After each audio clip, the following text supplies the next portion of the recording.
পাহাড়ের নিরাপত্তা ঠিক রেখেই চলবে কেএনএফ বিরোধী অভিযান। পাহাড়ের নতুন সশস্ত্র গোষ্ঠী কুকি চিন ন্যাশনাল ফ্রন্টের কেএনএফ এর বিরুদ্ধে যৌথ বাহিনীর অভিযান চলমান রয়েছে। অভিযানে কোনো নিরীহ অধিবাসী যেন হেনস্থার শিকার না হয় সে বিষয়ে সতর্ক রয়েছে যৌথ বাহিনী। সংশ্লিষ্ট সূত্র জানায়, বান্দরবানের থানচি ও রুমায় কেএনএফ এর ব্যাংক ও থানার আক্রমণের পর থেকে সশস্ত্র ওই গোষ্ঠীর বিরুদ্ধে অভিযান চলছে। ঘটনার পর থেকেই পাহাড়ে মানুষের মধ্যে আতঙ্ক বিরাজ করছে।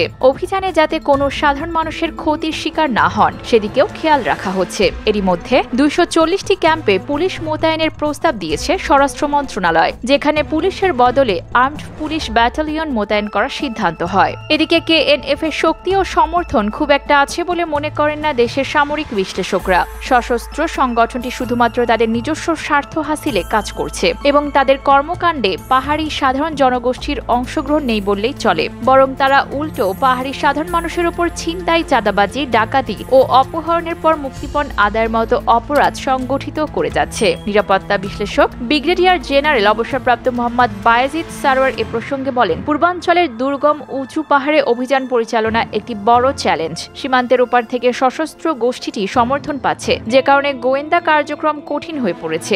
এর আগে আইন শৃঙ্খলা বাহিনীর অভিযানকালে কেএনএফ পাহাড়ে প্রথমবারের মতো আইইডি বা ইম্প্রোভাইজড এক্সপ্লোসিভ ডিভাইস ব্যবহার করেছিল।